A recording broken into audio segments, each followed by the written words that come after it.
Hello and welcome to this fifth video in our lecture on the weaknesses of public key cryptography. So in the previous video, we discussed how the sign then encrypt process turned out to be unsafe for Alice.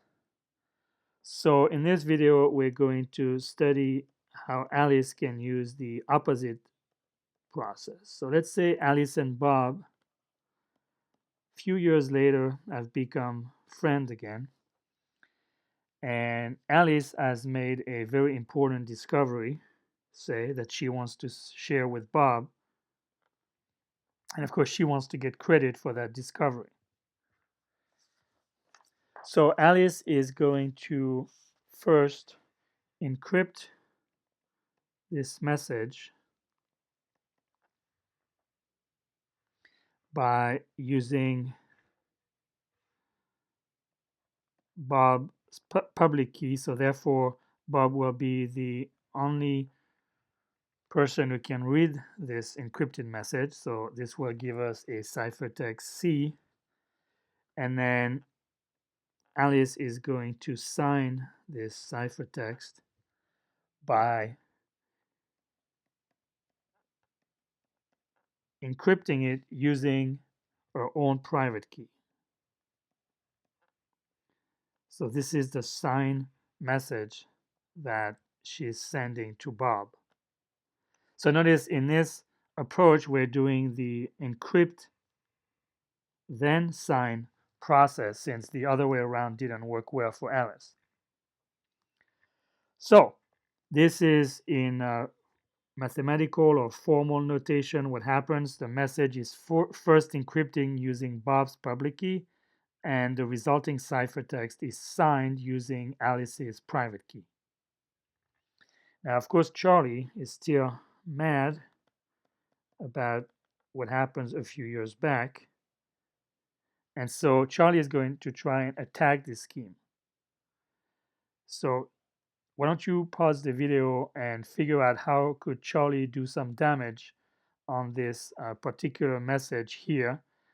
And the hint I can give you is the kind of attack you should be looking for is what we call the person in the middle attack, which is, if you remember, an active kind of attack.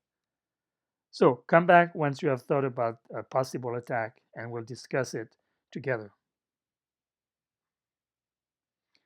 So what Charlie can do in this scheme is to intercept this communication and grab the message that was intended for Bob and use it to his advantage. So the first thing that Charlie is going to do is going to take this signed message and it's going to verify the signature, meaning he's going to decrypt it using the public key of Alice to get back the unsigned ciphertext. So even though this is called the verify step in a previous video, really what we are doing here is we are undoing the signature, right? Because we are decrypting to undo the last step that Alice performed.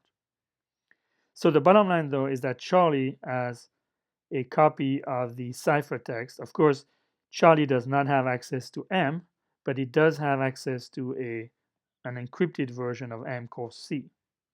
So the next step in the attack is for Charlie to take this ciphertext and to sign it with his own signature. So he's going to encrypt it using his own private key. And this will give it or give him a modified signed message, S prime. Notice C here refers to the ciphertext that Alice sent, whereas the C here is just the short for Charlie in the private key, public key scheme. So now that Charlie has a modified version of S called S prime, he's going to send this S prime to Bob, claiming to be the sender. Of course, Charlie now is not going to impersonate Alice. He's going to send this message to Bob, claiming that he's the originator of this message. So what is Bob going to be able to do? Well, Bob is going to take this S prime, which is receiving from Charlie, and first is going to verify the signature. Wants to make sure that this message actually came from Charlie, who claimed to be the sender. So Bob is going to get C back by decrypting S prime using Charlie's public key. Okay, so Bob is going to do the reverse operation to get S prime from C. And so now that Bob has C, it will actually decrypt it to get back the original message M. In other words, Bob is going to do the following decryption. It's going to decrypt C using his own private key. Now, why is he using his own private key? Because Charlie sent a confidential message to Bob, so therefore he must have used the public key of Bob to send it. So Bob says, okay, I'm going to decrypt it using my own private key. And notice this operation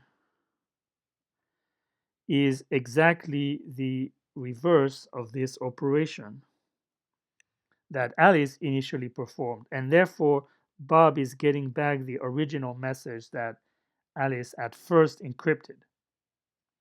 And so you see, the attack is now complete because Bob received a signed encrypted message from Charlie claiming to have made this great discovery.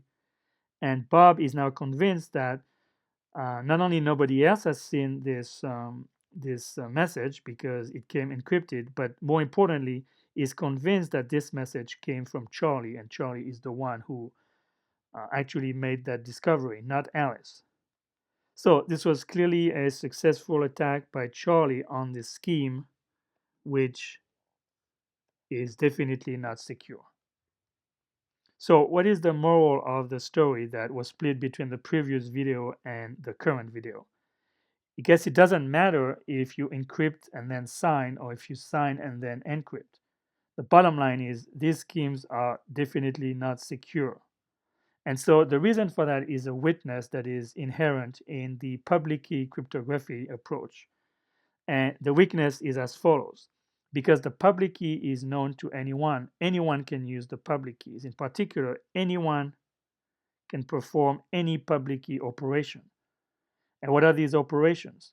Well, these operations are to encrypt a message to guarantee confidentiality, and the other operation you can do with the public key is to verify someone else's signature. So, again, the main weakness that is the topic of this lecture is that public key cryptography relies not only on private keys that have to be kept private, but it also relies on public keys that have to be known by everybody. And so this is a little bit unintuitive, but one of the weaknesses of this approach is that what we thought were, simple public keys that everybody could know actually are the source of the problem. How do we know that the person who's using the public key is actually who they say they are? And so the really most important question that we have to discuss in the rest of this lecture is how can we trust the use of public keys? And that is the main remaining problem that we have to deal with when it comes to using public key crypto systems.